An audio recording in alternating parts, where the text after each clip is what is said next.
So you're at this party with a group of friends, and they pull you into this room, and after they clear this room and make sure that nobody's in there, that's all clear, one of your friends comes up to you and she or he pulls out this little white or little clear plastic baggie and waves it in front of your face like this. Inside there's a powdery white substance, and you already know what it is. Cocaine. Sure, you're skeptical because you've never done something quite like this before. You've only done your typical college experience stuff like marijuana or alcohol. Still, you fall into peer pressure, and as you're snorting this substance that you know very little about, you immediately get this intense, amazing, euphoric, highly pleasurable high. Now, what if I told you that you could get the same high simply by falling in love? Well, I'm here to tell you you can. First, let me tell you why this is relevant to all of us in here. We are all college students, and so, after all these years of living, we've either seen somebody fall in love with a significant other or have fallen in love ourselves. Or, if not, we're in college, we've got endless opportunities to fall in love. And why should you listen to me, you ask? Well, I'm credible because apart from being a former psychology major, I've actually always been interested in the brain. So I'm basically just using this assignment as an opportunity to learn more about the effects of love on the brain and to teach you guys a little bit about it. So let me tell you what my speech is about. What I want you guys to learn about it is that love is the most powerful and addictive substance on the earth. But first, you guys need to understand what happens. First, you need to understand the three brain regions that become active when you fall in love or when you get dumped. I will distinguish those later on in the presentation. So let's begin. First, I'm going to tell you about the brain region that becomes active when you fall in love. It also becomes active when you are dumped. It is called, or let me tell you how we found out about it actually. Helen Fisher is an anthropologist and creator of chemistry.com, a dating website. And what she did, she was conducting a study of the brain in love. She got several people who were madly in love, and she put them into an MRI scanner to notice what happens in the brain. And what she found was inside the brain, in the base of the brain, there's this area called the ventral tegmental area, or VTA for short. And inside of there are A10 cells. And these A10 cells, they make dopamine. And you guys know what that is, right? Like stuff that makes you feel like amazing. Well, in there, we found that this was actually more active than than in regular people. This was more active in people who were in love than in regular people who weren't in love. And so, in the brain region, this is actually part of the brain's reward system, and it's associated with wanting, with focus, and with craving. This is actually also the same region that becomes active when you're high on cocaine.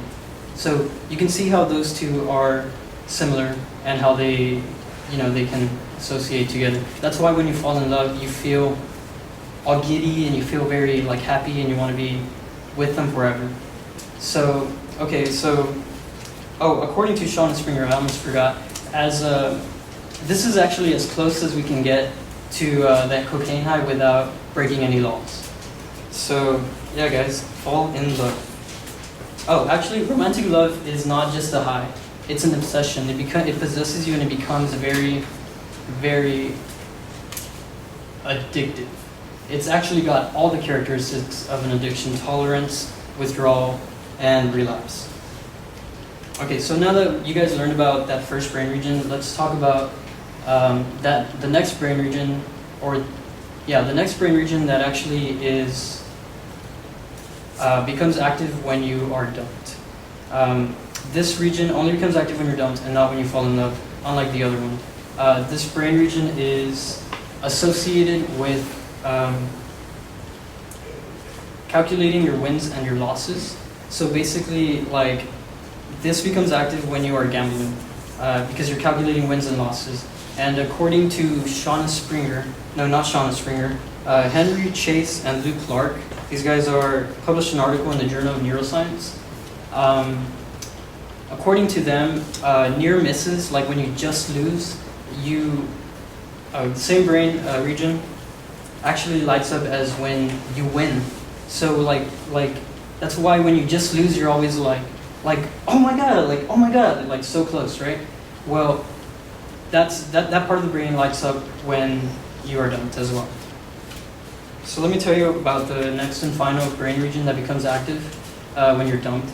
It's actually associated with deep attachment to another individual. So, and according to Helen Fisher, inside you have hormones called vasopressin and oxytocin. And after orgasm, I know this is weird to talk about, but after orgasm, these levels in your brain, these hormones, they rise up and they just, they come in like excess. So that's why you feel, these chemicals make you feel very close to another individual. And yeah. So now let me tell you, and these cause attachment. That's why when you have sex with somebody, you feel very close to them afterwards. Okay, I've taught you guys about these 3 brain regions that become active when you fall in love. Now let me tell you what happens, hopefully now you've learned about how powerful and addictive love is. So to close my speech, as I close my speech, I'm gonna leave you with something to think about.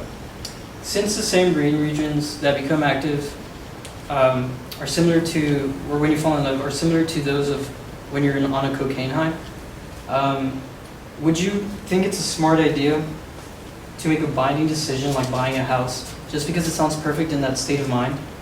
Would you get married because it sounds perfect in that state of mind? Thank you.